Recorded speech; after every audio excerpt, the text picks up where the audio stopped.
अस्सलामुअलैकुम, good morning everybody, how are you all doing. तो खुशखबरी से क्यों ना आज का जो आगाज किया जाए। अच्छी खबर है हमारे पास शुरू करने के लिए प्रोग्राम, क्योंकि पेट्रोल की कीमत में ऐसे तो 24 घंटे के लिए होता है, आपको पता है अब कीमतों का तयन, लेकिन 4 रुपए 8 पैसे फी लीटर कमी हुई है और डीजल की कीमत में 2 रुपए 45 पैसे फी लीटर कमी कर दी बहुत गई बहुत है। आवाम को मुबारक हो और वो 24 घंटे की मुबारक है, लेकिन इंशाल्लाह सिलसिला ऐसा चलता रहा तो बहुत ही अच्छी बात हो जाएगी। तो अब हो गई है पेट्रोल की नई कीमत 331 रुपीज़ 331 रुपए और 95 पैसे फी लीटर मुकर्रर की गई है और डीजल की नई कीमत हो गई है 389 रुपए और 93 पैसे। मुबारक हो।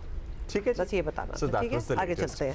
अच्छा जी, इसके अलावा बहुत सी खबरें हैं और लेटेस्ट यही मालूम हुआ है कि मुस्लिम लीग नून के कायद मियां नवाज शरीफ ने कहा है कि वफाकी वज़ीर दाखिला मोहसिन नकवी साहब ने जो बयान दिया नए एडमिनिस्ट्रेटिव यूनिट्स या सूबों से मुताल्लिक या गवर्नेंस के फेल्ड सिस्टम से मुताल्लिक उसको फिल वक्त नज़रअंदाज किया जाए, उनके बयान को नज़रअंदाज उनके बयान को नज़रअंदाज किया जाए या अभी उस पर कॉमेंट ना किया जाए। साथ ही साथ एक और पॉलिटिकल इशू भी चल रहा है, उनका ये कहना होगा ना कि उनका अपना ओपिनियन है। So this is not a policy statement or anything. इसकी कोई फर्दर एक्सप्लेनेशन नहीं है, इस पे कोई फर्दर कमेंट नहीं है, बस यही खबर है कि अभी इस पे बात ना की जाए। राना सनाउल्लाह ने कल जियो के ही प्रोग्राम शाहिद खानजादा में इसकी तस्दीक भी की है। एक और इशू जो चल रहा है वो ये है कि हमारे साथ भी होंगे chairman Pakistan Peoples Party Bilawal Bhutto ने मुस्लिम लीग नून को मुखातिब करते हुए कहा कि अब तो आपकी हुकूमत की उल्टी गिनती यानी काउंटडाउन शुरू हो गया है। टिकटॉक मतलब वो हम सारा आपको दिखा देंगे ना, उन्होंने अपना एक It was quite dramatic. Actually, I kind of liked it. You know, हर चीज़ उनकी थोड़ी सी ड्रामाई तो होती है। आज़ाद कश्मीर कानून साज असेंबली इलेक्शन के दूसरे मरहले में मुस्लिम लीग नून सबसे ज़्यादा नशिस्तें हासिल करने में कामयाब हो गई है और नून लीग का दावा है कि इसे सादा अक्सरियत हासिल हो गई है और उधर पीपल्स पार्टी किसी तौर इंतखाबी नताइज तस्लीम करने को तैयार नहीं। वो नून लीग पर बदतरीन धांधली के इल्ज़ाम जो हैं वो लगा रहे हैं डे वन से ही। वफाक की ऑब्वियसली इत्तेहादी जमातों में सियासी लड़ाई ऐसे वक्त हो रही है जब गुड गवर्नेंस के लिए मुल्क में नए सूबे बनाने पर इत्तेफाक राय जो है वो पैदा करने की बातें भी हो रही हैं, जिसका अब्दुल्ला भी आपने जिक्र किया। Chairman Peoples Party Bilawal Bhutto Zardari तो नून लीग की हुकूमत की जल्द छुट्टी होते भी देख रहे हैं और बिलावल और पीपल्स पार्टी के दीगर रहनुमा एग्जैक्टली क्या कह रहे हैं, ये वो जो आप कह रहे थे ना, लेट्स वॉच इट टुगेदर। से मुस्लिम लीग नून ने पीपल्स पार्टी ने भी किए, तो नोक झोंक है, बिल्कुल ये चलती है, जमहूरियत का हिस्सा है, सियासी निजाम का हिस्सा है। अगर ये इसी तरह इल्जाम तराशी करते रहेंगे तो इसका नतीजा कोई नहीं निकलेगा, क्योंकि इनके पास ना सबूत हैं, ना इनके पास शवाहिद हैं, ना इनके पास कोई आर्गुमेंट है। 2024 के इलेक्शन पर सवाल उठाना, क्या वो सवाल सिंध पे नहीं उठता अगर आप वो सवाल उठाते हैं? बेबुनियाद इल्जामात लगाना तो क्या ही अच्छा होता अगर नाकाबिले तरदीद सबूत भी पेश किए जाते। आप थोड़ा सा जरा इस पर हौसला करें और आला ज़र्फी का मुजाहरा करते हुए, जिस तरह मुस्लिम लीग नून ने गिलगित बल्तिस्तान में आपको मुबारक दी थी, आप मुस्लिम लीग नून को मुबारकबाद दें। कल के इलेक्शन रिजल्ट्स पे कोई हैरत नहीं हुई। अवाम ने खिदमत की सियासत को, कारकर्दगी की सियासत को और तरक्की की सियासत को जो है वोट दिया है। ना मानने वाले ना माने, अफसोस की बात यह है कि वो जो हारे हुए हैं, एक तो उनका दिल चाहता है कि मुल्क में फसाद की कैफियत हो। ये रोने धोने का आगाज कल 10:18 से शुरू हो गया था और 10:18 पे उन्होंने कहना शुरू कर दिया था कि जी लुट गए, बर्बाद हो गए, जो है वो रिजल्ट चोरी हो गए और धांधली हो गई। अभी तक इलेक्शन कमीशन अच्छा अब ये तो रिएक्शन था एक्चुअली, हमने आपको ये नहीं सुनाना था, शजीर मेमन की गुफ्तगू पे था, लेकिन इस रिएक्शन की हम आपको थोड़ी सी एक्सप्लेनेशन दे दें कि इसमें बेसिकली यही कह रहे थे PMLN के रहनुमा के हज़म करनी चाहिए मुस्लिम लीग नून की फतह जो सियासी मुखालिफिन को हज़म नहीं हो रही है। और जिस तरह गिलगित बल्तिस्तान में वज़ीर आज़म ने मुबारकबाद दी थी पाकिस्तान पीपल्स पार्टी को, उसी तरह उन्हें भी ये रिवायत कायम रखनी चाहिए। अब एग्जैक्टली किन बातों का रिएक्शन था? Do we have those? Bilawal का शॉट हमारे पास है तो प्लीज चलाइए। पहले भी हमने वैसे यही कहा था, but anyway Muslim league Nawaz के दोस्तों के लिए जो पैगाम है वो सिर्फ इतना कि आपको वो आवाज़ सुनाई दे रही है, ज़रा गौर से सुने। टिक टॉक आपकी उल्टी गिनती शुरू हो चुकी है। ये साफ शफाफ इलेक्शंस नहीं थे, ये दांधली इलेक्शंस थे, ये गोली इलेक्शंस थे, ये कातिल इलेक्शंस थे, ये खूनी इलेक्शंस थे। ये सब कुछ के बावजूद आपने पाकिस्तान पीपल्स पार्टी के लिए 9 सीटें निकलवाई हैं।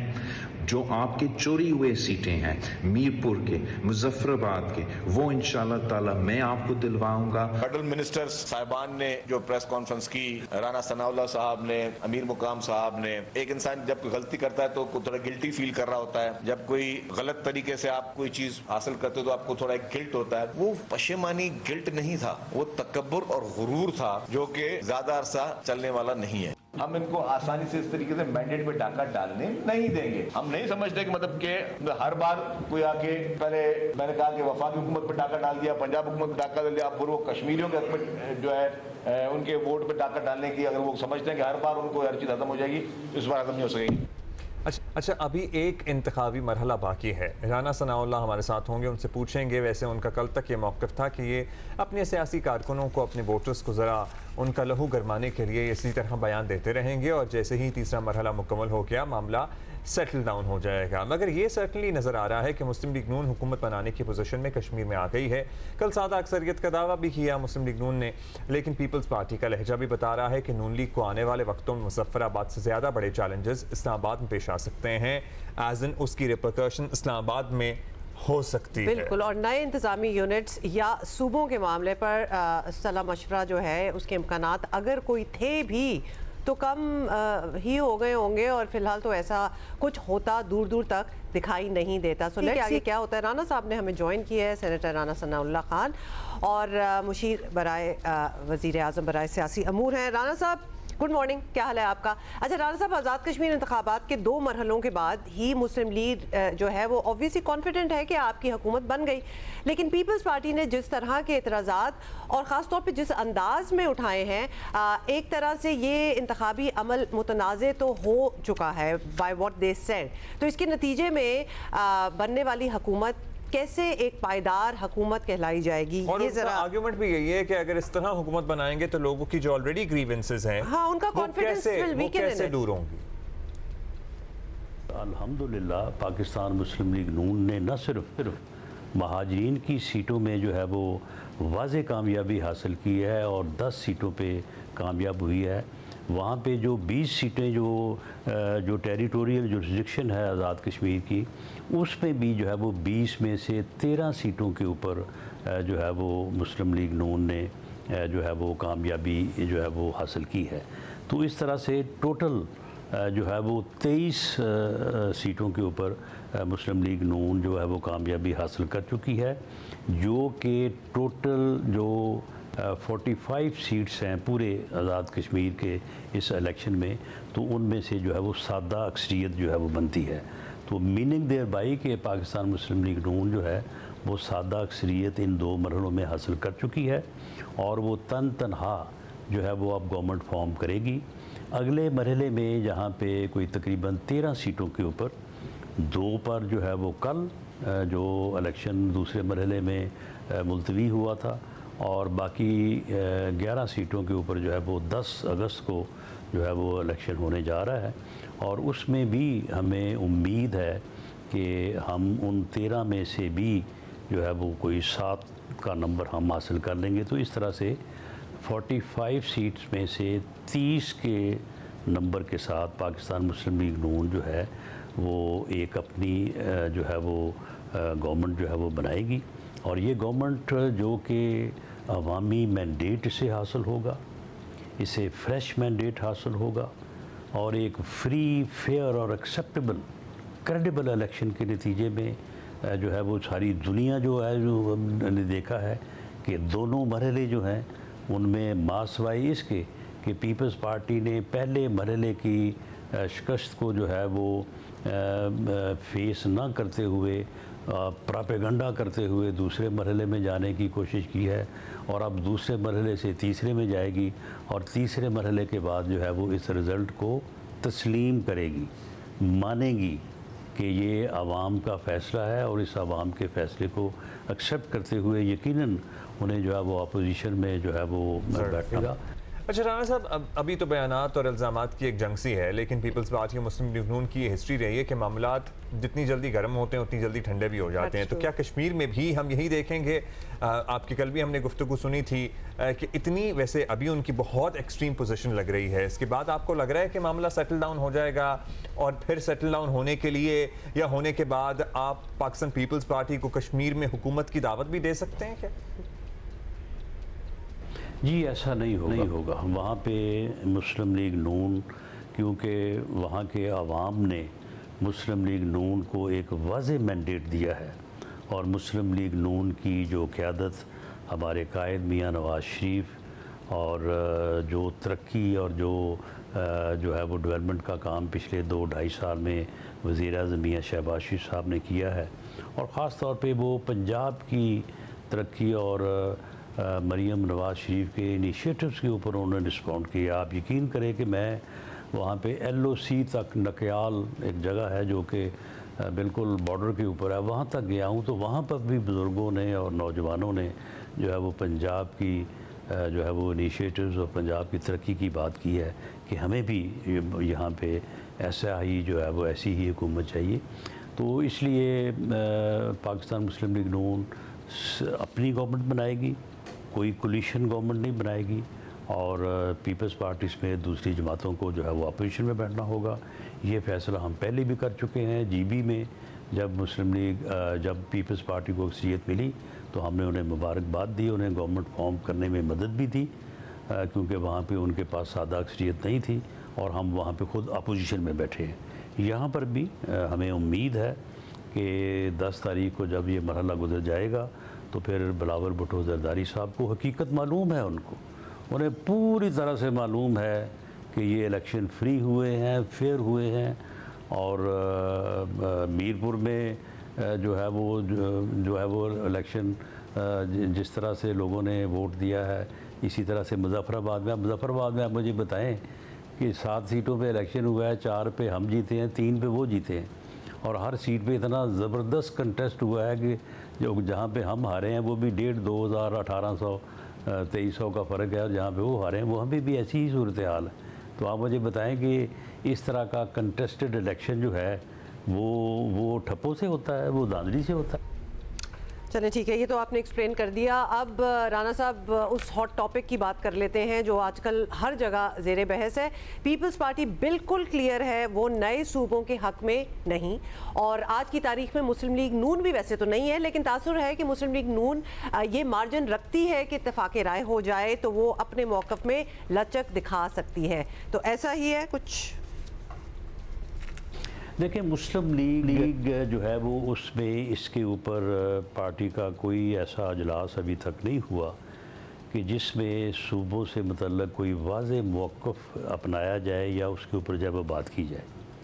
पाकिस्तान मुस्लिम लीग जो है बुनियादी तौर पे आवाम को उनकी दहलीज़ पे उनके जो है वो मसाइल का हल पेश करने में जो है वो हमेशा जो है वो दिलचस्पी रखती है।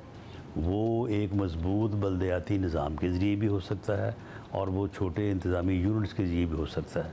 तो इस बारे में जो है वो अभी कोई बात एजेंडे पे तो नहीं है। जैसे ही इस बारे में मामलात जो है वो आगे बढ़ेंगे तो पाकिस्तान मुस्लिम लीग नून जो है वो एक पॉलिटिकल जमात है, वो इसके ऊपर डिबेट करेगी और अपने तौर पे जो है वो किसी फ़ैसले पे पहुंचेगी, और जिस फैसले पे पहुंचेगी उसके मुताबिक जो है वो मामलात को लेके आगे चलेगी।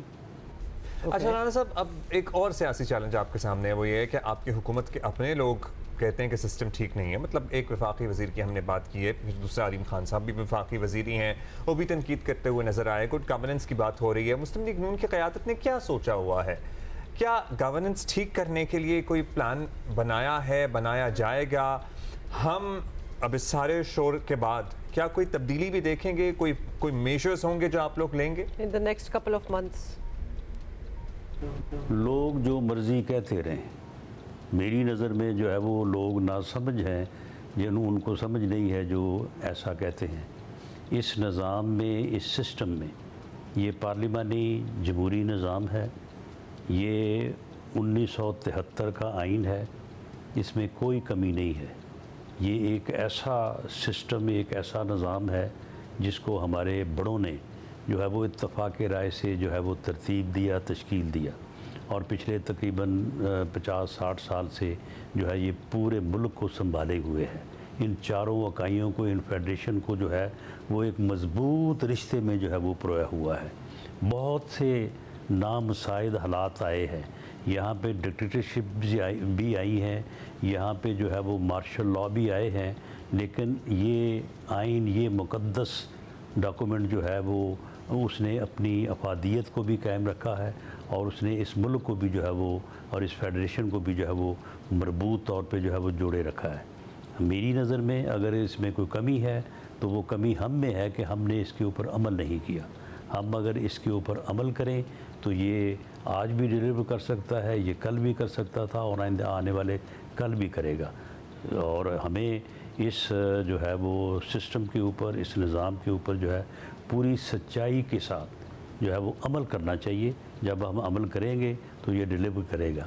अगर अमल हम खुद ना करें, खुद वायलेशन करें, खुद जो है वो निज़ाम को जो है वो अपना जो है वो सेब की तरह जो है वो उसको जकड़े रखे, और फिर उसके बाद कहेंगे जी ये काम नहीं कर रहा, भाई काम वो कैसे करेगा? काम तो उस वक्त करेगा ना जब उसके ऊपर आप अमल करेंगे।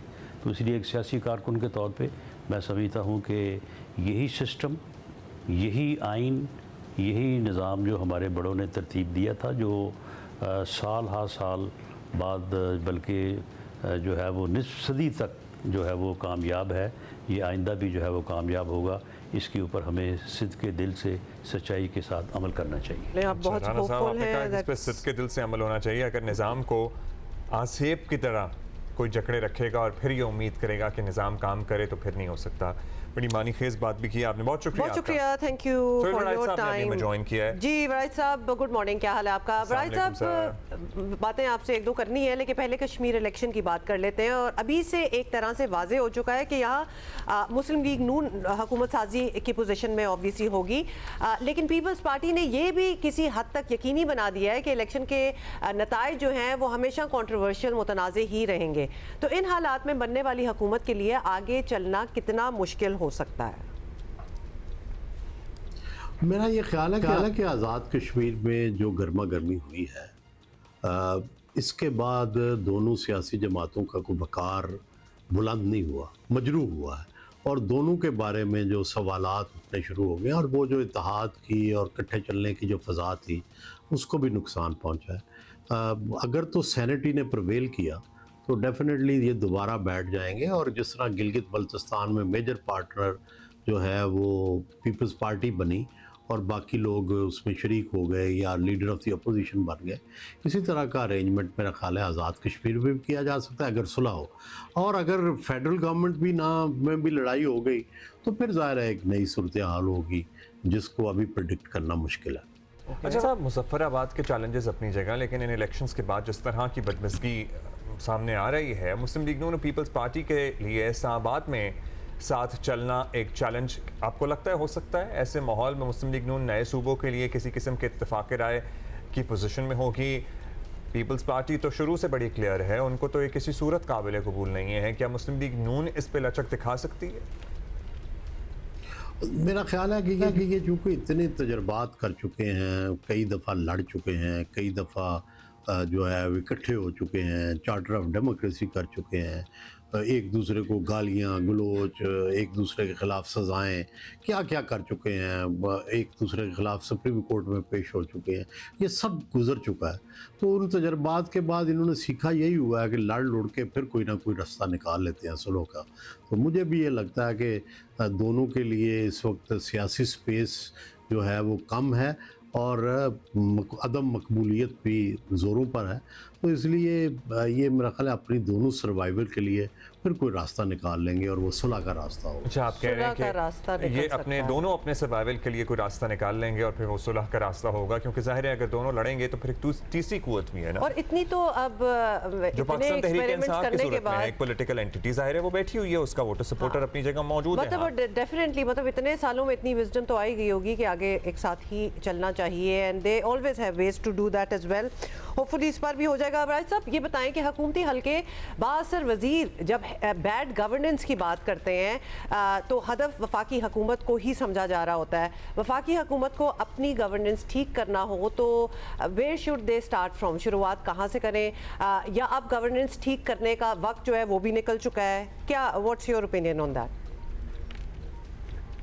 नहीं, अभी देखें गवर्नेंस देखें ना, 2-3 बड़े पॉइंट्स हैं जो मैंने अपने एक कॉलम में भी लिखा था कि एक तो मईशत है और दूसरा है सियासत। तो जो फेडरल गवर्नमेंट थी इसने सियासत तो की नहीं जो कि उन्हें करनी चाहिए थी पहले दिन से, और जो की भी है तो टू लिटिल टू लेट, और इसी तरह मईशत के भी फैसले हैं। लेकिन इस वक्त मेरा ख्याल है कि जो इशू है वो इतना वज़ीर आज़म के ख़िलाफ़ या मौजूदा हुकूमत के ख़िलाफ़ नहीं, इस वक्त तो पूरे निज़ाम की तब्दीली की बात हो रही है, और वो ज़ाहिर है 3rd year of the government है जो कि मिसिंग है, जिसको कि लोकल गवर्नमेंट कहते हैं। और लोकल गवर्नमेंट को और डिस्ट्रिक्ट गवर्नमेंट को और डिस्ट्रिक्ट इकानमी को और लोकल इकानमी को इस वक्त फोकस किया जा रहा है। देखना यह है कि क्या ये जो सियासी जमातें हैं ये भी इस बात पे कन्विंस्ड हैं। मेरा ख्याल है इन्होंने इस पे काम तो नहीं किया हुआ, ना पीपल्स पार्टी ने कभी किया है काम, ना नून ने काम किया है, और ना ही कभी पीटीआई ने काम किया है। लेकिन मुझे लगता है कि मुल्क के जो मुक़्तदर लोग हैं उन्होंने डेफिनेटली कोई लोकल इकानमी पे, डिस्ट्रिक्ट इकानमी पे कुछ ना कुछ वर्क किया हुआ है। इसी वजह से इस पर जोर दिया जा रहा है कि उधर बढ़ना चाहिए। जी बिल्कुल, याद है आपका वो कॉलम भी। बहुत शुक्रिया सोहेल वड़ाइच साहब, thank you for being with us. अच्छा जी, अब आज़ादी का महीना शुरू हो चुका है। वो अब्दुल्ला आपने याद दिला दिया था, I wasn't here on the first, तो आपने कर दिया था। ओके, और आज शुरू ही बड़ा म्यूजिकल मिली नगमों टाइप किया था। हाँ, आई होप मेरे फेवरेट सीन डाल दिए ऑलरेडी, या फिर हम दोबारा आपको सुनाएंगे। तो आज है जी 3rd of August और यौम आज़ादी जो है वो चंद रोज़ दूर है। आज 4th of August है।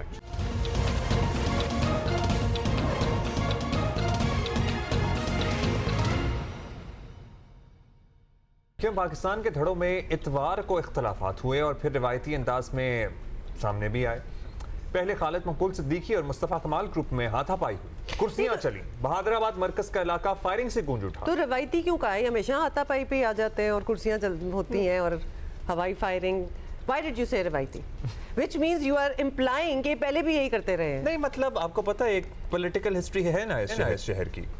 जाहिर है मुस्तफ़ा कमाल साहब ऑन रिकॉर्ड हैं, वो तो प्रेस कॉन्फ्रेंस से करते रहे हैं जब MQM अपनी असल हाल मौजूद थी। वायलेंस उसका एक पार्ट था, एक टूल था, which was undeniable, मतलब it was very much a part of it।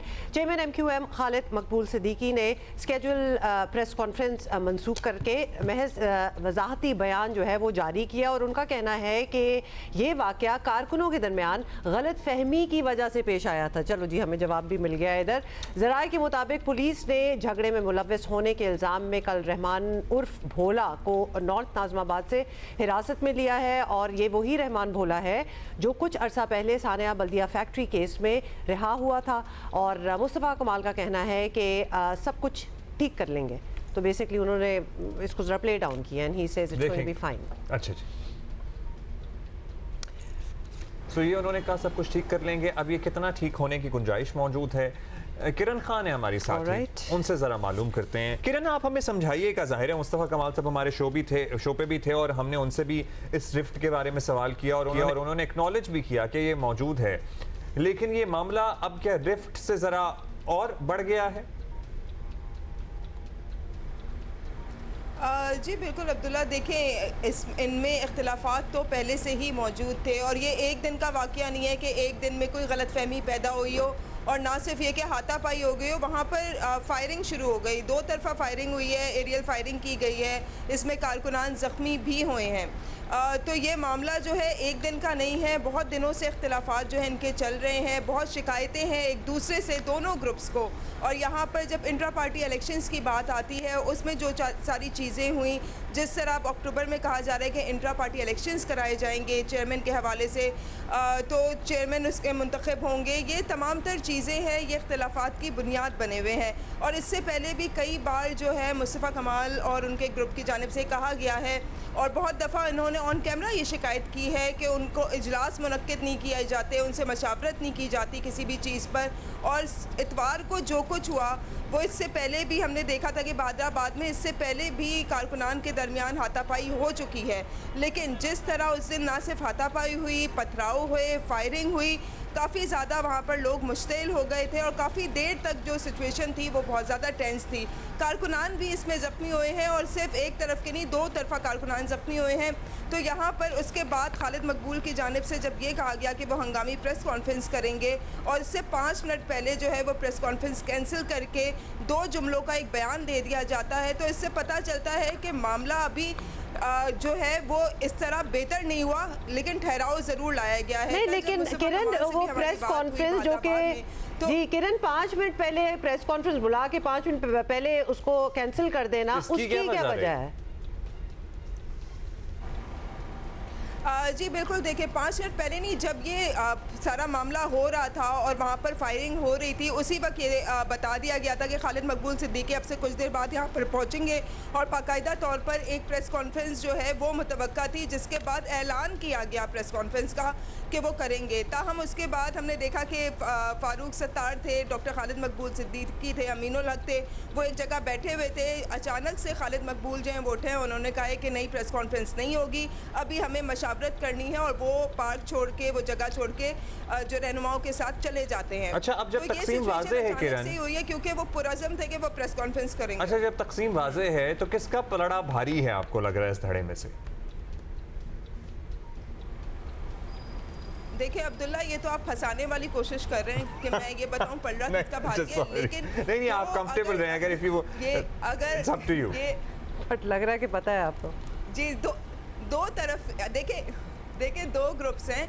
पलड़ा भारी हम नहीं कहेंगे, सबकी इस वक्त नज़रें जो हैं वो पार्टी के इंट्रा पार्टी इलेक्शंस पर हैं कि वो इलेक्शंस होंगे, उसके बाद सब सामने आ जाएगा कि किसका पलड़ा भारी है। तो अभी अक्टूबर का इंतज़ार करें, उससे पहले अभी इनके मुख्तलिफ जो हमने देखे थे अब्दुल्ला के मुख्तलिफ प्रोग्राम्स जो हैं, दोनों अलग अलग इवेंट्स जो हैं वो रख रहे थे। मुस्तफ़ा कमाल के इवेंट्स अलग हो रहे थे, डॉक्टर खालिद मकबूल के इवेंट्स अलग हो रहे थे, और यही वजह बनी है जो इतवार के रोज़ इनका झगड़ा हुआ है आपस में कि एक दिन में 2 इवेंट्स जो हैं मेन रखे में है, जिसके बाद जो है लड़ाई इतनी ज़्यादा बड़ी, तल्ख कलामी इतनी ज़्यादा हुई कि हाथापाई पर आकर फायरिंग तक आ गई। तो ये सारे मसले मसाइल हैं, लेकिन कल जिस तरह बात की है डॉक्टर खालिद मकबूल सिद्दीकी ने जो बयान दिया और फिर मुस्तफ़ा कमाल ने जो बात की, तो ऐसा लगता है कि अब ये कोशिश करेंगे कि मशावरत के साथ चलें और थोड़ी बेहतरी लेकर आएँ। जी, ऑलराइट, थैंक यू। वैसे इन सारे मामलात से हटकर हम पस मंजर में, आप नाज़मात में खड़ी हैं, नौमाद में पीछे जो दिखा दें, वैसे देख इसी बात पे चले देख ही लें, जरा उनको बताएं कि वो किधर एग्जैक्टली ब्रेक में जब किरण से बात कर रहे थे ना, तो हम नॉर्थ नाज़िबाद का इलाका, ये मतलब ये क्या शान थी इस इलाके की एक ज़माने में, और पीछे अब देखिए ये सर्विस रोड है, आप खड़ी हैं, ऐसा लग रहा है कोई बम गिरा है, ये गली है, मतलब आपने सर्विस रोड चुनी है हमें दिखाने के लिए, पीछे वैसे हमें ट्रैफिक भी नजर आ रही है, बट ये क्या है? नहीं, बहुत शुक्रिया आप लोग ने, मेरा बड़ा मुझे अच्छा लगा कि इस चीज़ को आप लोगों ने देखा कि जहाँ पर मैं खड़ी हूँ, अगर हुमा आप देखें, ये ब्लॉक जी है और ये नॉर्थ नाज़िबाद की रोड है, हैदरी मार्केट वाली रोड है, ये मेन रोड को लिंक करती है, इसे लिंक रोड कहते हैं, जो कि आगे जाके आपकी ज़ियाउद्दीन चौरंगी और लंडी कोतल चौरंगी से मिलती है। ये रोड तकरीबन अगर पिछले साल नवंबर में मुर्तज़ा वहाब ने इसका जो है संगे बुनियाद रखा था वो कि यहाँ पर जो है काम होगा, और ये रोड उसी बदतरीन हालत में मौजूद है, एक काम यहाँ पर नहीं हुआ, जबकि इसके अतराफ़ की जो रोड्स हैं वो बन चुकी हैं। एक जो है टाउन चेयरमैन ने बनाई, एक MNA के फंड से बनी, लेकिन ये रोड जो है ये अभी तक नहीं बनी, और यहाँ पर बाकायदा ऐसे ही लगता है कि ये रोड नहीं है, सड़क नहीं है, ये कोई कच्चे का इलाका है। ये तो हैदरी मार्केट है, इन्होंने हैदरी मार्केट को कन्वर्ट किया, बड़ा उसे रिवैम्प कर दिया, उसकी बड़ी तशहीर भी हुई, अच्छी बात है, लेकिन यहाँ ये बिल्कुल उसके बराबर का इलाका है। ये ब्लॉक F की जो बैक है ना, ये वो है। आप एक जमाने में घर देख, मतलब अब तो मुझे नहीं पता, बट यू नो आई यहाँ तो किरण एक नाला भी है जो एक डिस्प्यूटेड नाला है इधर, कोई is this the right spot? जी डिस्प्यूटेड नाला नहीं है, यहाँ पर नाला जाता है और ये नाला क्लिक प्रोग्राम के थ्रू जो है पूरा बनना था। इसके अतराफ की सड़क पे भी नाला था, वो बन चुका है। लेकिन जब हमारी यहाँ पर टाउन चेयरमैन से बात हुई कि भाई आपने सारी रोड्स बना दी, इस रोड को क्यों नहीं बना रहे, तो उन्होंने कहा क्योंकि केएमसी ने यहाँ पर आके संगे बुनियाद रखा है तो हम इसको अब छेड़ भी नहीं सकते, और केएमसी वाले संगे बुनियाद रख के चले गए। ये जमात इस्लामी के चेयरमैन यहाँ पे नेचुरली जी जी बिल्कुल, यहाँ पे चेयरमैन नॉर्थ नाजाबाद वो जमात इस्लामी। तो केएमसी से बात हुई, मतलब ये तो वही बात हुई ना कि कोई जी मल लो, कुर्सी मल ली, हमने कुछ ऊपर रख दिया और कब कोई हाथ नहीं लगा सकता, तो उन्होंने अपना वो तो लगा दिया संगे मील, लेकिन आगे क्या करना है, बस दैट्स इट। बस इसके अलावा अभी तक कुछ नहीं हुआ। 1 साल होने को आए हैं कि ये सड़क ऐसे की ऐसी ही मौजूद है और बारहा शिकायतें यहाँ पर लोगों ने की हैं, लेकिन ईद भी गुजर जाती है, रमजान भी गुजर जाते हैं, लेकिन सिचुएशन यहाँ की बेहतर नहीं होती। बहुत शुक्रिया आपका किरण, थैंक यू। गलियों का भी बुरा हाल है, सर्विस का भी बुरा हाल है, मतलब जो हाई राइजेस जो बिल्डिंगें बन रही हैं उनकी वजह से जो सड़कें तबाह हुई हैं वो साल से तबाह हैं और शायद साल व्हाट अ ट्रेजेडी के बड़े बड़े घर रहे हैं इर्द गिर्द, तो किसी ज़माने में बने होंगे, और सीवरेज सिस्टम जो है उसकी जो लाइनें हैं वो बिल्कुल डिप्लीटेड हैं, वो बिल्कुल ख़राब हैं, कोई मुरम्मत नहीं है, नथिंग। और सड़क की हाल तो आपने, बल्कि ये तो एक सड़क पे किरण खड़ी थी, वो तो इनर सड़कें जो हैं छोटी छोटी कनेक्टिंग रोड्स वो भी सब ऐसे। और अगर बगैर प्लानिंग के हम जगह जगह, मतलब अगर किसी बड़े डिपार्टमेंटल स्टोर्स हमारे यहाँ लिटरली इन इलाकों में बगैर प्लानिंग के खुलते हैं और उनकी कोई पार्किंग नहीं होती, बगैर पार्किंग के आप इतना बड़ा स्टोर खोल लेंगे जिसकी वजह से ट्रैफिक का बेड़ा गर्क होगा। सो बहुत मल्टीपल ट्रेजेडी। देखिए बात कहाँ से शुरू हुई थी, लेकिन हमें नजर आ गई तो we had to ask where what's happening. अच्छा जी, अब हम आगे आपको बताते हैं कि ब्रॉड पीक के अलमनाक हादसे पर दुनिया भर के माउंटेनियर्स जो हैं, माउंटेनियरिंग कम्युनिटी बेसिकली जो है इस वक्त अफसरदा है। 30 जुलाई को होने वाले हादसे में दुनिया के लेजेंडरी कोपहमा और बरतानवी स्पेशल फोर्सेस के साबिक मेंबर निर्मल प्रजा दीगर 9 कोपहमाओं के साथ ज़िंदगी की बाजी हार गए। 10 रुकनी बैनुल-अक़वामी कोपहमाओं की टीम जुमेरात की सुबह 9 बजे के करीब ब्रॉड पीक के कैंप 2 से कैंप 3 जाते हुए एवलांच की जद में आ गई। और ये कोई एवलांच था, कोई छोटा मोटा नहीं, पूरा पहाड़ ही आप समझे कि मुड़ गया। और रेस्क्यू एंड रिकवरी ऑपरेशन बदस्तूर जारी है। अब तक मुख्तलिफ मराहिल में 3 लाशें जो हैं वो रिकवर की जा चुकी हैं। मतलब बाज जो क्लाइंबर्स थे, आपको पता है इस एवलांच के आते ही वहाँ से 700 मीटर डायरेक्ट फॉल थी, और 700 मीटर का हिसाब अगर हम लगाएं तो बुर्ज खलीफा की हाइट 800 मीटर है। ना बताएं, ये बड़ी खतरनाक बात है। और आपको ये बता दें कि देखने में तो जो एवलांच आ रहा होता है जो हम टीवी में देखते हैं, तो सॉरी टू से कुछ लोग शायद ये गलती करें कि सॉफ्ट सी स्नो नीचे उतरी है, इसके साथ रॉक्स होते हैं, बोल्डर्स होते हैं, मतलब ये जिस फोर्स से पूरा समझे कि एक पहाड़ कट के नीचे गिर रहा है, तो हमें धुआं वो स्नो नजर आ रही होती है, बट इट इज मतलब जान ले लेता है ये तो। और लोग कहां से कहां तक पहुंचे। हादसे के अगले रोज यानी जुमे को 2 कोपहमाओं की लाशें रेस्क्यू की गई, रिकवर की गई, जबकि तीसरे कोपहमा की कुछ बाक़ियात बरामद हुई हैं। हफ्ते के रोज़ एक नेपाली शेरपा की लाश निकाली गई है, जबकि इतवार को मज़ीद 4 कोपहमाओं की शनाख्त की गई है, जिनमें मारूफ नेपाली कोपहमा निर्मल प्रजा, एक चीनी कोपहमा, 2 दीगर नेपाली कोपहमा शामिल हैं। ज़राए के मुताबिक इस वक्त 2 लाशें ब्रॉड पीक के बेस कैंप तक मुंतकिल की जा चुकी हैं, जबकि 3 लाशें तकरीबन 5000 मीटर की बुलंदी पर कैंप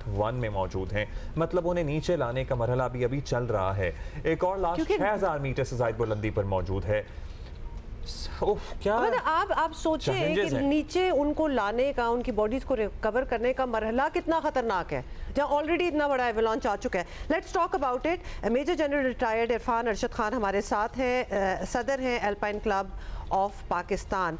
इरफान साहब, सबसे पहले तो ये हमें बता दें कि ये रिकवर करना, ये जो सारा मरहला है, ये हाउ डिफिकल्ट इज इट, और ये किस तरह चल रहा है? Is it totally dependent on the weather at that moment? जो हमारे पास खबरें वो यही हैं कि अगर लाशें मिल भी रही हैं तो वो बेस कैंप तक नहीं पहुंच पाएंगे, लाना भी बड़ा मुश्किल है।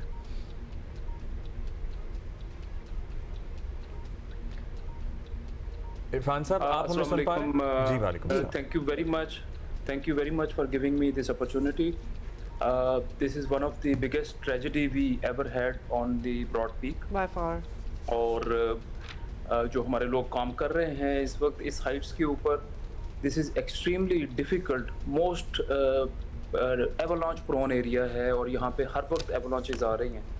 जिस दिन हम लोग फर्स्ट टीम हमने भेजी थी फर्स्ट 2 डेड बॉडीज़ जिस दिन रिकवर हुई फ्राइडे वाले दिन, उस दिन भी शाम तक जो है 2-3 नई एवलांचेज आई हैं, जिसकी वजह से जो पहले बॉडीज़ नहीं आ रही थी उनके कुछ बाकियात नज़र आना शुरू हुए। तो जैसे अभी आपने एक्सप्लेन किया, still there are 2 dead bodies जिनको हम अभी तक आइडेंटिफाई भी नहीं कर सके और देख भी नहीं सके, अभी तक पहाड़ के ऊपर हैं, जिनमें से एक हमारा अपना बहुत ही प्यारा क्लाइंबर है, हुंजा से बिलोंग करता है और उसको लोग वैसे ही सेंट कहते थे, सुहेल सखी साहब जी। और दूसरा जो है दूसरी क्लाइंबर है अमेरिकन क्लाइंबर मैलरी गाइस। इनकी अभी तक जो है वो they are still missing. That is a tragedy, कुछ नहीं मालूम हो सका इन लोगों के बारे में। कुछ बाकियात मिली थी, अपेरेंटली एक एम्प्यूटेड लेग थी, वो बताया गया था किसी अमेरिकन क्लाइंबर की है। उनके बाकी बॉडी पार्ट्स क्या मिल सके इर्द गिर्द से? हमें टोटल नंबर अगर आप हमें आसान कर दें, हमें समरी दीजिएगा कि how many climbers were there in total, कितने मिल गए हैं और कितनों की शनाख्त हो गई है, और जो मिले हैं उनमें भी सबकी शनाख्त हो गई है क्या? जी, पहले मैं सिर्फ उस अमेरिकन क्लाइंबर की जो हमें एक टांग मिली थी, इट इज़ प्रिज्यूम्ड के शायद ये उसकी है, लेकिन वो हम तभी कंफर्म कब बता सकते हैं जब उसका डीएनए टेस्ट होगा। हमने डीएनए टेस्ट के लिए जो है उसका भिजवाया हुआ है। बाकी टोटल 10 थे, मैं आपको थोड़ा सा एक्सप्लेन कर दूं। टोटल 10 क्लाइंबर्स थे और ये मुख्तलिफ एक्सपीडिशंस से थे। नेम्स जो है वो उसको लीड कर रहा था because he was the best, और ये एक एक्सपीडिशन का हिस्सा नहीं थे क्योंकि नेम्स आगे था तो डिफरेंट एक्सपीडिशन के लोग उसके साथ चल पड़े। इनमें से अभी तक जो है वो 8 डेड बॉडीज़ को या हम रिकवर कर चुके हैं या आइडेंटिफाई कर चुके हुए, जबकि 2 अभी तक ऐसी हैं जिनको हम अभी तक आइडेंटिफाई भी नहीं कर सके और वो नज़र भी नहीं आई। उनका कुछ इक्विपमेंट नज़र आया हमें और उसकी बुनियाद पे हम, जिनमें हमारे एक अपने सुहेल सखी भी शामिल हैं। जी बिल्कुल बिल्कुल। अच्छा सर, 6000 मीटर्स पे जो एक शुरू में बॉडी जो थी वो जो आइडेंटिफाई की थी, उसको भी ला पाए नीचे, और वो किसकी थी? वो अब मेरे पास उसकी पिक्चर्स हैं। वो ऐसी जगह पे है कि वहाँ तक पहुँचना और उसको रिकवर करना जो है वो बहुत मुश्किल है। 2 डेड बॉडीज़ जिनको हम आइडेंटिफाई कर चुके हुए हैं और उनको पैक करके नीचे लाया जा रहा था, तो वो फिर किसी ऐसी जगह पे फंस चुकी हैं कि जहाँ से रिकवरी के लिए हमें special long line heli operation करने की ज़रूरत है। इसके अलावा फ़िज़िकली वहाँ तक पहुँचना मुश्किल है, जिनमें निम्स की अपनी बॉडी और एक चाइनीज़ क्लाइंबर है मिस्टर वोंग, उनकी अच्छा इरफान साहब, एक और हमें बताइएगा ज़रा, हमें तफसील से बताइएगा कि what was the time line?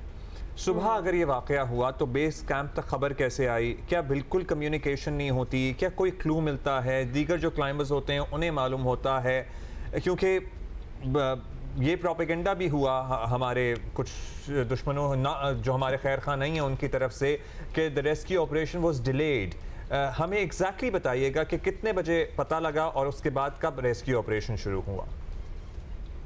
ये सुबह जो है ये क्लाइंबर्स चले हैं 5-5:30 बजे के करीब चले हैं फ्रॉम कैंप 2, और they were just short of camp 3 around 9:20-9:30 के दरमियान, और उस वक्त एवलांच आई है और उसके बाद जो है they went down.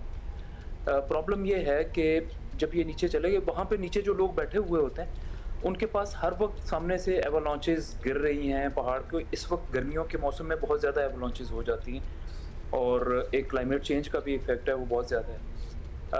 They kept trying to contact because एक रूटीन का कांटेक्ट होता है जब कैंप 3 पे जाते हैं, कुछ ना कुछ उनका रब्ता होता है नीचे बेस कैंप के साथ, तो उनके साथ रब्ता नहीं हुआ। वो शाम तक ट्राई करते रहे, जब नहीं हुआ तो देन दे वर्कड आउट। उन्होंने पीछे डाटा पास किया और इंटरनेट के ऊपर जब चेक की गई उनकी लोकेशंस, तो वो दे वर मिसिंग सिंस 9:30। तो by that time it was already 8:39 in the evening. तो हमें जब पता चला तो हमने इमीडिएटली तमाम रिसोर्सेज मोबिलाइज किए, आर्मी को रिक्वेस्ट की और तमाम डिपार्टमेंट्स को जो है एक्टिवेट किया, गिलगित बल्तिस्तान के डिपार्टमेंट्स को। और सुबह फर्स्ट टाइम जो है हमारी फर्स्ट फ्लाइट हुई और फर्स्ट डे ही हमने we recover 2 dead bodies and 3rd bodies burn. This is truly a tragedy, and the world actually feels that क्योंकि और कितनी nationalities जो थी उनके लोग थे, and yeah, thank you so much Irfan Arshad Khan साहब, Major General इरफान अरशद खान, सदर एल्पाइन क्लब के जो बाकी लोग रह गए हैं जिसमें हमारे सुहेल सखी भी शामिल हैं. He was a very well known mountaineer, great human being. उनका भी कुछ मालूम हो सके, उनकी अभी तक कोई खबर नहीं है. He's still missing. देखिए 8 out of the 10 climbers उनकी बॉडीज जो हैं या फिर बॉडी पार्ट्स जो हैं they have been जिनमें से बाज बॉडीज ऐसी हैं जो कि ऐसी जगह पे मौजूद हैं जिनको नीचे रिकवर करना एक चैलेंज है. मतलब वो एक रेस्क्यू मिशन कितना डेंजरस है ये आप जरा अंदाजा करें. ऐसी जगह पे फंस गए. Okay, we are going to take a break. This is going to be a headline break, and we'll see you rescuers को भी सलाम है कि भाई जो इन हालात में rescue no doubt about that.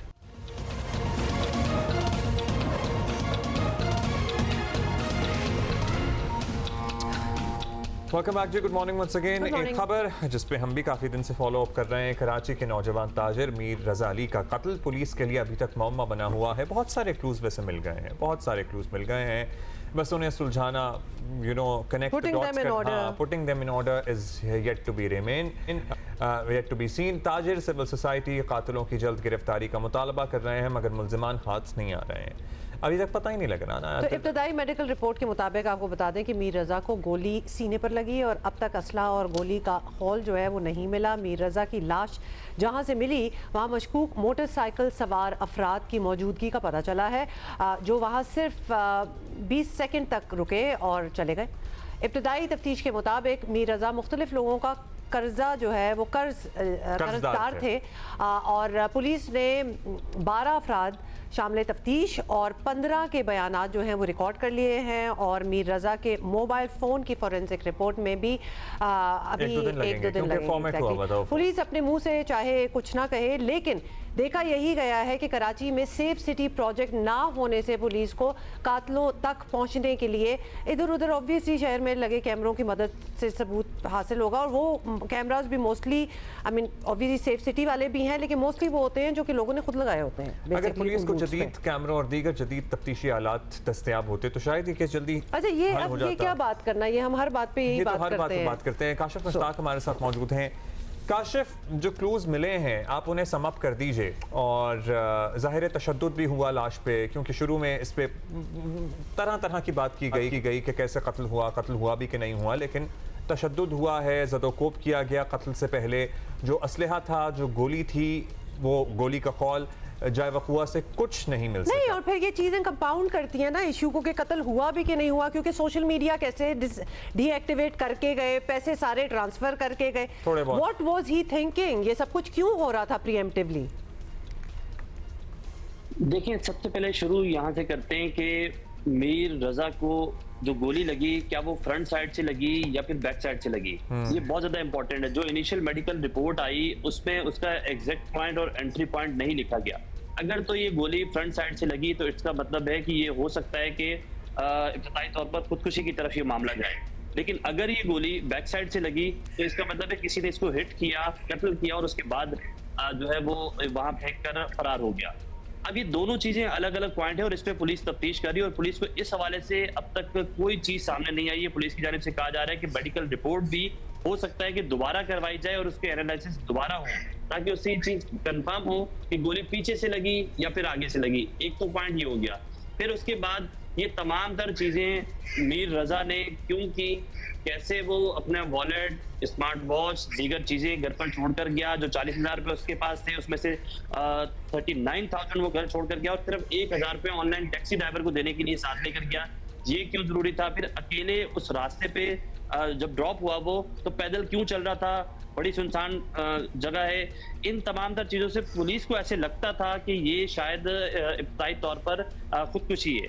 लेकिन जब पुलिस ने इसको मजीद इंटेरोगेट किया, मुख्तलिफ सीसीटीवी फुटेजेस हासिल हो गई, उसके बाद पता ये चला कि जो गन है जो इसमें इस्तेमाल हुई है, जिसकी सीसीटीवी फुटेज भी मंजर आम पर आई, कि अपनी शॉप से ये गार्ड आबिद की जो गन है वो निकालता है और निकालने के बाद इस स्पॉट की तरफ जाता है. लेकिन उस गन को निकालने के बाद भी पहले वो घर जाता है, अपने घर में तमाम तर चीजें रखता है, रखने के बाद वहां से फिर दोबारा निकलता है. तो ये चीजें भी काफी ज्यादा मशकूक हो रही थी कि आया ऐसे क्यों किया गया. फिर उससे आगे जब इन्वेस्टिगेशन बढ़ी तो पता चला कि जो गन का पाउच है वो उसी झाड़ियों के थोड़ा से करीब से मिल गया। लेकिन अब तक अगर कोई शख्स अपने आप को खुदकुशी करता है, फायर करता है, और उसकी जो कि इब्तिदाई तौर पर यही बताया गया कि वजह मौत भी जो है वो गोली लगने से हुई है, तो अगर उसने अपने आप को फायर किया तो वो गन जिससे उसने फायर किया वो कहाँ है? नहीं तो काशिफ, ये जो गन निकाल के गया था अपने गार्ड की, दो चीजें पहले बता दें, क्या फायर उसी गन से हुआ, बेशक उसने खुद किया या किसी और ने किया? होल तो नहीं मिला, लेकिन क्या वुंड से पता लग सकता है, जो जख्म है उससे पता लग सकता है कि ये उस जो गन वीडियो में नजर आ रही है उसी की है? दूसरी चीज, फोरेंसिक, क्या फोरेंसिक है? अगर उन्होंने एग्जिट एंट्री पॉइंट ही नहीं बताया गोली का, मतलब ऐसी होती हैं फोरेंसिक रिपोर्ट्स जहां गन शॉट वुंड से कोई मरा हो और ये ना पता चले कि वो कहां से अंदर गई और कहां से निकली? देखिए, बॉडी का केमिकल एग्जामिन हुआ और उसमें अब तक एंट्री और एग्जैक्ट पॉइंट जो है वो कंफर्म नहीं हुआ। उसका रीजन ये कि बॉडी जो है वो डिकम्पोज होना शुरू हो चुकी थी। ये भी एक सवाल है, जब हम जो माहिरीन हैं उनसे जब पूछते हैं कि क्या 24 घंटे के अंदर बॉडी इतनी डिकम्पोज हो जाती है, तो इसका जवाब नहीं में मिलता है। उसका रीजन ये कि जो मीर रजा का चेहरा है वो काफी ज्यादा जो है वो सूजा हुआ था, फूला हुआ था, और उसके बाद उसके जिस्म पे ऊपर जो है वो मुख्तलिफ तशद्दुद के या फिर आप कह सकते हैं कि जलने के निशानात थे। तो एक दिन के अंदर इतनी तमाम तर चीजें नहीं हो सकती हैं। फिर आपका सवाल ये भी है कि क्या ये उसी गन की बुलेट है? देखिए, जो पाउच जब वहां से मिला तो उससे ये लगता है कि यही गन इस पे इस्तेमाल हो सकती है, लेकिन पुलिस की जानिब से अब तक इसका कोई चीज, चूंकि वहां से ना तो गोली का खोल मिला ना ही इसका सिक्का मिला, जिसकी वजह से करके बहुत ज्यादा मुश्किलात का सामना है कि अब तक ये कंफर्म नहीं हो सका है कि आया ये जो फायर किया गया वो 9mm पिस्तौल का था या 30 बोर का था।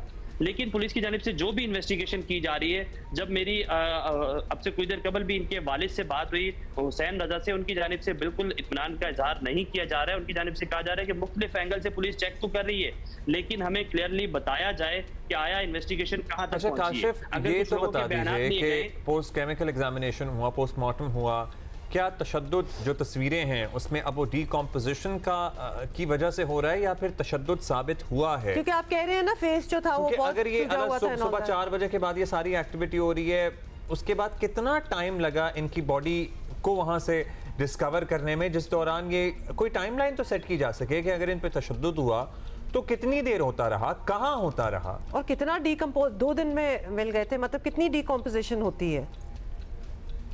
देखिए, 26 से 28 घंटे बाद जो इसकी लाश है वो वहां से मिल गई थी। अब इस 26 से 28 घंटे के दौरान इस हद तक डिकम्पोज नहीं हो सकता। यही तो जो तफ्तीशी हुकाम है, जब हम उनसे बात कर रहे हैं तो उनकी जानिब से भी इस चीज़ का प्रॉपर जवाब नहीं दिया जा रहा। ना सिर्फ तफ्तीशी हुकाम बल्कि जो मेडिकल के एक्सपर्ट्स हैं जितने जो ML है वो बनाई है, उनकी जानिब से भी अब तक ये नहीं कहा जा सकता कि आया ये तशद्दुद के निशानात कितने गहरे हैं। केमिकल एग्जामिन की जो हतमी रिपोर्ट आएगी उसमें तमाम तर चीज़ें क्लियर हो सकती हैं, लेकिन जो इनिशियली रिपोर्ट आई उसमें ये कहा गया कि इसकी वजह मौत जो है वो एक गोली लगने से हुई, लेकिन उसका भी ये कंफर्म नहीं है कि वो गोली आगे से लगी या पीछे से लगी। ये बहुत बड़ा क्लू पुलिस के लिए है। साथ साथ इसके ये भी जरूरी है कि जो वेपन या फिर होल या फिर इसकी बॉडी के अंदर जो सिक्का आर पार हुआ है, इस हवाले से इन तीनों चीजों में से कोई चीज भी अगर मिल जाती है पुलिस को तो इन्वेस्टिगेशन बहुत ज्यादा जरूरी हो सकती है। और आपने बात की फॉरेंसिक की, जो इसका मोबाइल फोन है जो कुछ ही फासले के बाद मिला वहां से, उसकी फॉरेंसिक रिपोर्ट आना बाकी है। उससे भी ये चीजें सामने आएंगी। CDR तो निकाल ली गई, जो कॉल डाटा रिकॉर्ड है वो तमाम से निकाला गया। उसी की बुनियाद पर 15 अफराद को शामिल तफ्तीश करके उनसे जो है वो पूछगछ भी की गई और उनसे मजीद तफसीलात भी हासिल की जा रही है। इस पूरी स्टोरी के अंदर एक आंसर ये भी आ रहा है कि जो मीर रजा है वो डिजिटल करेंसी का काम करता था और काफी ज्यादा लोगों का मकरूज भी था। तो उस हवाले से भी करके जो है वो पुलिस ने इन्वेस्टिगेशन शुरू कर दी और पुलिस की जानिब से दावा किया जा रहा है कि ना सिर्फ पुलिस की जो शोबा तफ्तीश है वो इस पे काम करेगी, बल्कि अगर डिजिटल करेंसी का मामला आया तो FIA या दीगर इदारों को भी जो है वो इसमें इन्वॉल्व किया जाएगा ताकि इसकी इन्वेस्टिगेशन मजीद बसी की जा सके। अब तक जो 15 अफराद के बयानात लिए गए हैं उनमें बताया जा रहा है हुकाम की जानिब से कि 2 सगे भाई भी शामिल हैं जिनके बहुत ज्यादा इन्वेस्टमेंट इसने डिजिटल करेंसी में की थी। तमाम उस हवाले से भी पुलिस की जानिब से तफ्तीश शुरू कर दी गई है, जबकि जो मुकदमा दर्ज किया गया है उसकी जो उसमें सेक्शन लगाए गए हैं उस हवाले से भी मजीद तफ्तीश शुरू कर दी गई है कि आया ये किस रूट से इस स्पॉट तक पहुंचा, कैसे इसने आगे अपनी तमाम तर चीजें जो है वो की, और उसके बाद इसने क्या ये प्लानिंग की हुई थी कि किसी से मिलने जा रहा है या फिर ये अकेला इस तरह मूव हुआ। तो ये सारी चीजें बहुत ज्यादा जरूरी है। इसमें एक इंपॉर्टेंट बात ये भी है कि एक और CCTV फुटेज जो है वो मंजर आम पर आई जिसमें ये भी देखा गया कि जिस स्पॉट से इसकी लाश मिली है वहां एक मशकूक मोटरसाइकिल सवार कुछ लोग आकर रुकते हैं और सिर्फ 20 सेकंड के लिए रुकते हैं और उसके बाद वो वहां से चले जाते हैं। जिस स्पॉट पर ये मामला हुआ, ये स्पॉट है गुलिस्तान जौहर ब्लॉक 1 पहाड़ी का ये इलाका है और यहाँ अमूमन जिस सड़क पर के सराउंडिंग पर जो है ये लाश मिली है वहाँ बहुत ज़्यादा मूवमेंट नहीं होती है। इस वजह से करके भी बहुत ज़्यादा प्रॉब्लम पुलिस को हो रही है, क्योंकि रात की अंधेरे के अंदर एक मोटरसाइकिल वहाँ आकर रुकती है। कैमरों के पिक्सल बहुत ज़्यादा अच्छे नहीं है, जिसकी वजह से ये पता नहीं चल सकता है कि आया उसमें जो लोग हैं वो उनकी तादाद क्या है या फिर वो क्या करने के लिए वहाँ रुकते हैं। तो इस हवाले से भी पुलिस की जानिब से इन्वेस्टिगेशन शुरू कर दी गई। पुलिस के ये कहना है कि अगर इन मोटरसाइकिल सवार अफराद का पता चल जाए तो उससे भी बहुत ज्यादा चीजें क्लियर हो जाएंगी, क्योंकि ये इस लाश की इंफॉर्मेशन जो है वो एक करीब मौजूद नर्सरी का जो मालिक है या एम्प्लॉय है उसकी जानिब से दी गई थी। तो उसकी जानिब से ये बताया गया कि वो इस स्पॉट पर एक दिन पहले भी आया था। इसमें कहने का उनका मकसद ये है कि 28 तारीख को जब मीर रजा लापता हुआ तो उस स्पॉट पर वो उस दिन भी आया था और 29 को भी आया था। तो 28 को उसकी लाश है इस जगह पर, चूंकि वो यहाँ गमले बहुत ज्यादा मौजूद थे तो उन्हें जो है वो पानी देता था, तो उस दिन जो है वो इसकी लाश यहाँ नहीं थी। 29 तारीख को जब उसने देखा तो फिर उसने इन्फॉर्म पुलिस को भी किया और रेस्क्यू इदारों को भी किया। तो ये भी एक बहुत ज्यादा चीज सवालिया निशान है कि एक दिन के अंदर ही वो लाश वहां मौजूद थी। तो इसका मतलब है कि वो जो इब्तदाई तौर पर ये कहा जा रहा था कि गर्मी की वजह से डिकम्पोज हुई है, तो गर्मी की वजह से डिकम्पोज भी नहीं हुई, क्योंकि उस लाश को वहां पड़े हुए 24 घंटे भी नहीं हुए थे। इब्तदाई तौर पर यही लगता है। तो ये बहुत सारी ऐसे सवालात हैं। Got it, Kashif. Thank you. You gave us all the details you have. ये तफ्तीश जारी है, लेकिन ज़ाहिर है एक और पहलू सामने आके I mean, I'm just thinking, Abdullah, कि how long does it take for forensics to do their work? Okay, phone records जो हैं वो तो अब तक निकल आने चाहिए होंगे और वो तो निकाल ली गई थी CTR और उसकी बेसिस पे बहुत सारे लोग शामिल हैं, तफ्तीश भी हैं। आपने किसको की, मैसेजेस किसको किए, फोन जो होता है वो काफी मतलब 15 लोग एक्चुअली शामिल तफ्तीश हैं इस केस से मुताल्लिक, जिसमें लेन देन के तनाज़े इस नौजवान के काफ़ी थे। क्रिप्टो में ये इन्वेस्टमेंट करता था और प्रॉपर्टी लोगों की भी करता था। एक और अभी इसी तरह का केस हमने क्रिप्टो वाला सुना था ना, हाँ वो भी था। सो वो जो as far as because the world knows him, जो obviously इतना सोशल मीडिया पे अप्रोर हुआ because he was known as an entrepreneur and a very successful one। लेकिन अब जो दूसरा एलिमेंट आ रहा है ना, ये डिजिटल करेंसी और इस किस्म की चीज़ों का, ये जो शॉर्टकट ऑफ मेकिंग मनी, अगर तो ऐसा ही है, हम कोई इल्ज़ाम नहीं लगा रहे, अभी ये सारी स्पेकुलेटिव बातें हैं। दिस इज़ सो स्केरी और ये आपको ऐसी ऐसी जगहों पे लेके जाता है, ऐसी मजबूरियों पे लेके जाता है जहाँ एंड रिजल्ट कुछ ऐसा लाइकलीहुड है कि ऐसा हो सकता है। यस, आप पैसे एक दिन में चंद घंटों में इतने डुबो देते हैं, फिर आप उसको रिकवर करने के चक्कर में इतने पैसे डालते हैं और फिर वो भी डूब जाते हैं। एग्जैक्टली, और वो फिर वो सारे वो फंड्स आपके अपने भी नहीं होते हैं और नेचुरली बाकियों के होते हैं, तो उनको जितना आपने वादा किया होता है कि जी 2 मिनट में, 2 दिन में या 1 महीने में हो जाएगा, it doesn't translate into that. इसलिए आई ऑलवेज से कि शॉर्टकट तरीके of making money, they don't and well mostly in most cases, and also probably when you have a established business जैसे इस नौजवान का था, तो फिर आपको ज़रूरत भी क्या है। खैर हमें तो नहीं पता कि बैकग्राउंड में क्या चल रहा था। जी, इस केस में पेशरफ्त हो रही है, जैसे ही कुछ हक़ाइक़ सामने आएंगे हम आपको बताएंगे। एक और केस, लाहौर पुलिस तहरीक इंसाफ के साबिक टिकट होल्डर अब्दुल्ला ताहिर के शूटर्स तक पहुँच गई है। भाई ये बड़ी पेशरफ्त हुई है और कत्ल का हुक्म देने वाला मरकजी मुलजिम बज़ाहिर पुलिस की दस्तरस से ऑल्दो बाहर है, जिसकी गिरफ्तारी इतनी आसान नहीं होगी। पुलिस तफ्तीश के मुताबिक अब्दुल्ला ताहिर को अमरीका में मुकीम मुलजिम गोगी बट ने किराए के कातिलों से कत्ल कराया। गोगी बट अमरीका में रहता है। इसके लिए भारी रकम खर्च की गई। पुलिस ने मुलजिम की गिरफ्तारी के लिए रेड वारंट जारी करने पर कार्रवाई शुरू कर दी है। पुलिस के मुताबिक मरकजी शूटर अरसलान जट गाड़ी के जरिए दीगर शूटर्स को गुजरावाला से लाहौर लाया। मुलजिमान ने पहले गाड़ी पर जाली नंबर प्लेट लगाई, वारदात के बाद असल नंबर प्लेट नस्ब कर दी। अब्दुल्ला ताहिर के कत्ल का वाक़या 4 रोज़ पहले पेश आया था और अब्दुल्ला ताहिर कत्ल केस की मज़ीद तफ्तीश CTD मॉडल टाउन के अब हवाले कर दी गई है। मैं तो ज़रा गोगी बट पे ही रह गई हूँ कि गोगी बट को कुछ ज़राए ऐसा भी दावा कर रहे हैं कि गोगी बट जो ठेके पर अब्दुल्ला ताहिर से झगड़ा हुआ था, किसी कॉन्ट्रैक्ट की कोई बात थी जिस पे तनाज़ा हुआ और वो यहाँ तक पहुँच गया। अहमद फराज हमारे साथ हैं, उनसे पूछ लेते हैं। अहमद फराज, हमें ज़रा डिटेल्स दें इस केस की ताकि समझ आए कि क्या हुआ था।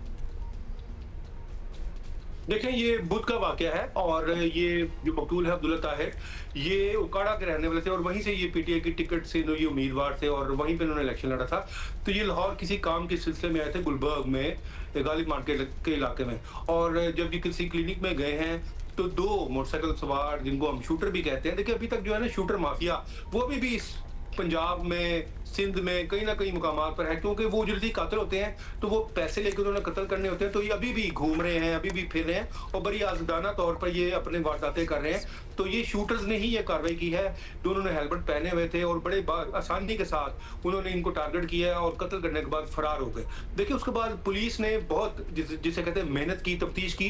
डीआईजी है ऑपरेशन लाहौर फैसल कामरान, वो फौरी तौर पर वो मौके पर पहुंचे, वो खुद पहुंचे मौके पर। उस्मान अजीज मीर है एसपी कैंट, एसपी मॉल्टन, वो पहुंचे और ये जब मौके पर पहुंचे हैं तो उन्होंने वहां पर जाकर फौरी तौर पर शवाहिद को महफूज किया। सबसे पहले होता है कि एविडेंस को, शवाहिद को महफूज किया जाए। इन्होंने शवाहिद को महफूज किया और कुछ सीसीटीवी जो फुटेजेस थी उनको उन्होंने सबसे पहले देखा, जिसमें ये बात सामने आई उनकी, ये भी डिजिटल शहादत है ना ये, कि दोनों जो शूटर्स थे वो क्लिनिक के अंदर आते हैं और उनको टारगेट करने के बाद वो वहां से फरार हो जाते हैं। अब इसके बाद कार्रवाई आ जाती है इन्वेस्टिगेशन पुलिस की, तो उसमें भी इन्वेस्टिगेशन पुलिस ने बहुत अच्छा किरदार अदा किया और उन्होंने बाकायदा तौर पर 2 टीमें बनाई, जिन्होंने इसका 3 दिन के अंदर अंदर इस किसी नतीजे पे पहुंचे कि उनको ये पता चल गया कि ये जो मुल्जिम है वो कोगी बट नहीं है, इसका नाम है कुगी बट। ये जो है कुगी, जी कुगी। ये तो और भी मुश्किल कर दिया आपने हमारे लिए। गोगी तक तो हम ठीक थे, कुगी नहीं है। कुगी मार लेते हैं ना जैसे, ठीक है। ये कुकी है और इसके बारे में ये पता चला कि ये बड़ा ही किस्म का नोटोरियस किस्म का ये एक अक्यूज्ड है, पीओ है, जिसको हम प्रोक्लेम्ड ऑफेंडर बोलते हैं। ये अमेरिका में है और इसका जो है मकतूल के साथ जो तनाज़ा था वो सिर्फ एक रेत का एक ठेका होता है, जिसको अब्दुल्ला आपको पता होगा पंजाब में इसको पंदी कहा जाता है। ये जो दरिया रावी के जी रेत का जो ठेका होता है ना, मुख्तलिफ तहसीलों में, इजला में इसको पंदी बोलते हैं। तो ये पंदी का इनका तनाज़ा चल रहा था, रेत के ठेके का तनाज़ा चल रहा था और उसी वजह से उसने शूटर्स को हायर किया।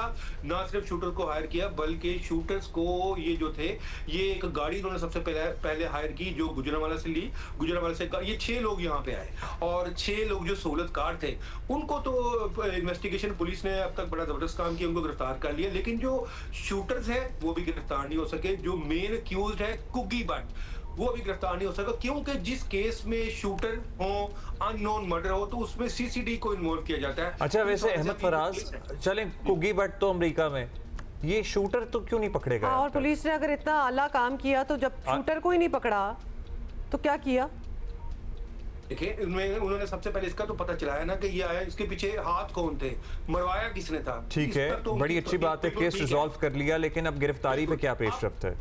जी अब शूटर जो है वो उनके बारे में ये पता चला है कि ये जो सीसीटीवी फुटेज है, सिटीज की जो फुटेजेस हैं उनके बारे जो वो मोटरसाइकिल पर आए थे, मोटरसाइकिल से फरार हुए, तो उस रूट को अब जो है वो बाकायदा डिटरमिन किया जा रहा है कि वो किस तरफ निकले हैं और इसी वजह से 6 लोगों को गिरफ्तार किया है, जिन्होंने इंकशाफ किया है कि ये 2 शूटर थे जिन्होंने मारा, जिन्होंने बाकायदा बंदोबस्त किया, जिन्होंने शूटर्स को फराहम किया।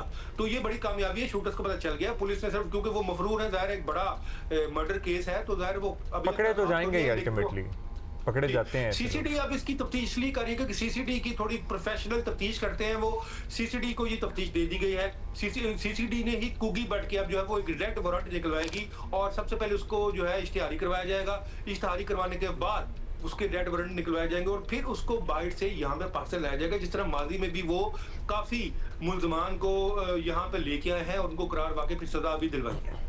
बहुत शुक्रिया आपका। Correct Ahmad Faraz, thank you. But वो शूटर नहीं पकड़ा गया और दो चीजें, एक तो शूटर नहीं पकड़ा गया और एक कुगी बट को यूएस का वीजा कैसे मिला on that name?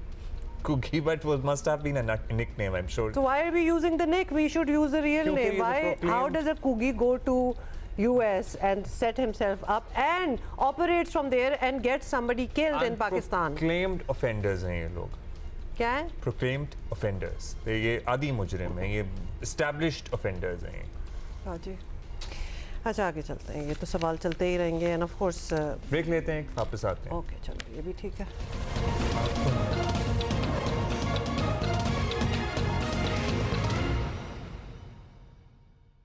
Welcome back. अच्छा ये सुने, अमेरिका के सदर डोनाल्ड ट्रंप जो हैं उन्होंने दावा किया है कि कल टुमारो अपना हुर्मुज़ जो है ना वो मुकम्मल तौर पर खुल जाएगी और मैं कह रहे हैं वो ही थिंक्स कि इट्स गोना हैपन। और व्हाइट हाउस में मीडिया से बात करते हुए सदर ट्रंप ने कहा कि मामला जो है वो जल्द किसी एक तरफ हो जाएगा, किसी एक तरफ हो जाएगा। आपको पता है ना कि किसी तरफ भी हो सकता है, तो ये कोई he thought this is not very critical. It's not even complicated to be precise. is the word. अपना हुर्मुज़ खुलना पहला मरहला है और दूसरे मरहले में न्यूक्लियर मामले पर बात होगी और उन्होंने कहा कि अपना हुर्मुज़ में कोई फीस नहीं होगी, सब कुछ उनको पता है। और अगर कोई और चार्ज करेगा तो अमेरिका भी चार्ज करेगा बेसिकली, और दावा किया कि अमेरिका अपना हुर्मुज़ पर मुकम्मल कंट्रोल अमेरिका का है। ठीक है, ईरान के पास साथ ही उन्होंने धमकी भी दिया कि उसके बगैर कैसे वो गुफ्तगू पूरी कर सकते हैं। ये आखिरी मौका है कि वो दस्तावेज़ पर दस्तखत कर दे। ईरान के supreme leader Ayatollah Mojtaba Khamenei के सीनियर मुशीर मेजर जनरल मोहसिन रज़ाई ने कहा है कि ईरान अपने हुर्मुज़ में किसी दूसरे रास्ते की इजाज़त नहीं देगा। अगर जंगी जहाज़ भी लाया गया तो उसे भी तबाह कर दिया जाएगा। अगर अमेरिका ने फ़ौज उतारी तो वो भी निशाना होगी। सोच लें और सुन लें कि वहाँ से क्या स्टेटमेंट्स आ रही हैं कि उनके लिए हर चीज़ रिजॉल्व है और इधर से आ रही है। बॉस्टन यूनिवर्सिटी से हमारे साथ मौजूद हैं, बहुत शुक्रिया डॉक्टर साहब। डॉक्टर साहब, अमेरिका ईरान का तनाज़ा अब उस मकाम पे है जहाँ अभी तक कोई बाकायदा जंग तो नहीं है, लेकिन बाकायदा अमन तो बिल्कुल ही नहीं है। खैर, जंग कौन कह रहा है कि जंग नहीं है? जंग ही है। जंग ही है। अब आप मसला आप बताइए कि आपकी क्या राय है। मुज़ाकरात के डील के बहुत दावे होते हैं, मुतअद्दिद बार दावे हो चुके हैं, लेकिन हो नहीं पा रही है किसी बात मुकम्मल। सो क्या दोबारा आपको लगता है कि हमले शुरू हो जाएंगे, जिस तरह डोनाल्ड ट्रंप साहब कह रहे हैं कि दोबारा हमले हो सकते हैं? ये आखिरी मौका है ईरान के पास अब? जंग बाकायदा तौर पे बहुत बड़ी एक बाकायदा जंग बन जाए, उसका भी मेरे ख्याल में इम्कान एज सच नहीं है। हम लिम्बो तो नहीं है क्योंकि ये बड़ी डेंजर सिचुएशन है। इसके जो इसके इम्पैक्ट्स हैं लोगों की ज़िंदगियां भी जा रही हैं, इकोनॉमिक भी उसके हल हो रहे हैं। तो ऐसा नहीं है कि आप बिल्कुल लिम्बो में हैं, लेकिन एक बड़े डेंजरस किस्म के लिम्बो में है, ऊपर जाओ नीचे आओ, ऊपर जाओ नीचे आओ। और उसकी वजह ये है कि अगर आप सोचें ना कि अब इस हफ्ते के आखिर में इस जंग को 150 दिन हो जाएंगे। 150 दिन बिल्कुल जब ये शुरू हुई थी पहले हफ्ते में, मेरे ख्याल में आपके शो पे भी मैंने जिक्र किया था कि तब से हमें ये पता है, and I have been saying this since then, असबा और लोग भी, कि सिचुएशन ये है कि अमेरिका को पता लग गया कि वो जंग जीत नहीं सकता और ईरान को पता लग गया है कि वो जंग हार नहीं सकता, राइट। और उस लिम्बो में ईरान जंग हारने के लिए तैयार नहीं है, अमेरिका जो है वो जंग जीत नहीं सकता, and that is the Limbo.